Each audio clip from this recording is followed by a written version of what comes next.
நம்ம கிட்ட இருக்கக்கூடிய மிகப்பெரிய இழி குணம் என்ன தெரியுமா? நாம் பேசுவதை எல்லோரும் கேட்க வேண்டும் என்று துடிக்கின்ற நாம் அடுத்தவர்கள் பேசுவதை கேட்பதற்கான மனநிலை, மனபலத்தை பெறுவதே இல்லை.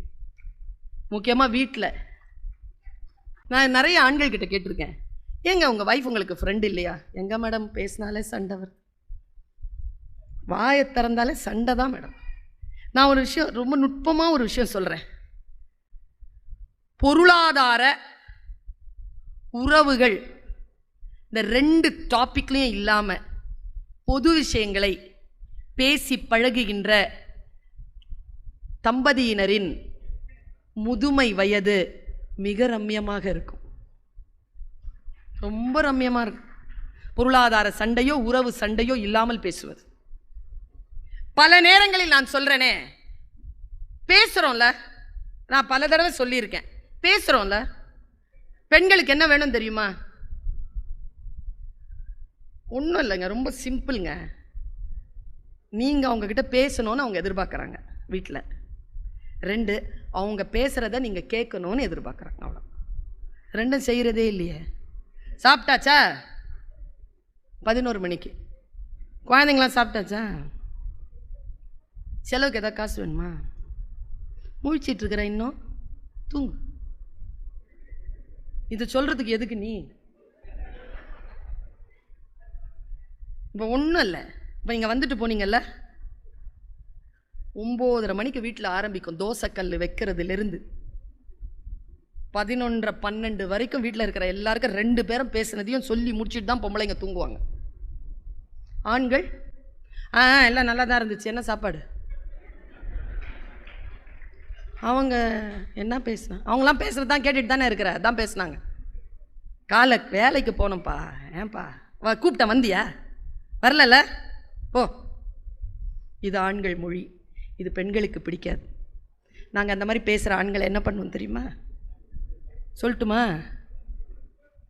இப்போ ஒன்றும் சொல்ல மாட்டோம், உங்களுக்கு 65 வயசு ஆகட்டோன்னு காத்துட்ருப்போம்.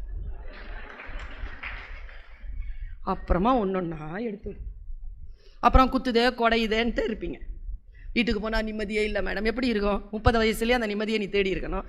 இல்லைல்ல, அவமானப்படுத்தினல்ல, அனுபவி. 65 கன்னு மாதிரி இருக்கும் வைஃபு, ஷார்ப்பாக இருக்கும் எல்லாம். நல்லா எனக்கு தெரிஞ்ச அம்மா 57 வயசில் ஒரு அம்மா டிவோர்ஸ் கேட்டுச்சு. பயந்துடாதீங்க, சில பேருக்கு ஹார்ட் அட்டாக்கே வந்துடும். இப்போ நான் சொல்கிற கேஸை கேட்டிங்கன்னா, இது நிஜமாவே நடந்தது கேஸு. 57 வயசுல டிவோர்ஸுங்க. நாங்கள்லாம் அப்போது சும்மா பார்வையாளர்கள். இந்த கேஸ் பற்றி சொல்கிறான், என் ஃப்ரெண்டு சொல்கிறான், சூப்பர் கேஸுங்க. நான் இன்னைக்கு சொல்கிறேன், பலப்பட்டு வெளியில் போங்க. இன்னிலிருந்து உங்களுடைய ஆட்டிடியூடை மாறும் பாருங்க. அந்த ஐயா கேட்குற, ஜட்ஜு கேட்குறாரு, எதுக்குமா? அவர் ரொம்ப கொடுமைப்படுத்துகிறார். இல்லைங்க, சந்தேகம் இல்லைங்க. எத்தனை வயசில் உங்களுக்கு கல்யாணம் ஆச்சு? 30 வயசில் ஆச்சு. ஓ, 30 வயசில் கல்யாணம். பிள்ளை 31 வயசுலங்க. என்ன குழந்தை? பெண் குழந்தைங்க. ஒரு குழந்தை தானே? ஆமாம். அவளுக்கு கல்யாணம் ஆயிடுச்சுங்க.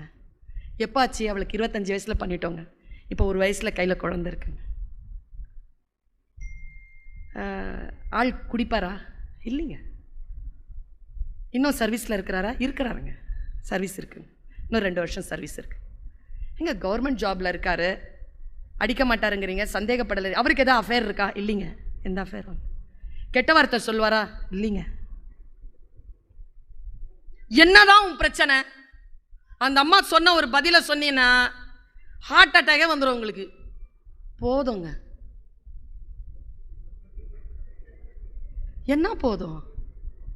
போதும், என்னம்மா போதும்? 27 வருஷமாக முடியலைங்க. செக்ஷுவல் டார்ச்சரா? அதெல்லாம் இல்லைங்க, நல்ல மனுஷங்க. வேறு என்னம்மா போதும்? அவர் சம்பாதிக்கிறதுல அம்மா விட்டு கொடுத்துட்றாரு? இல்லைங்க.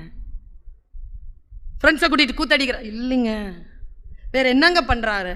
எங்கள் கல்யாணம் ஆன அன்னிலேருந்து ஒரு பழக்கங்க அவருக்கு. என்ன?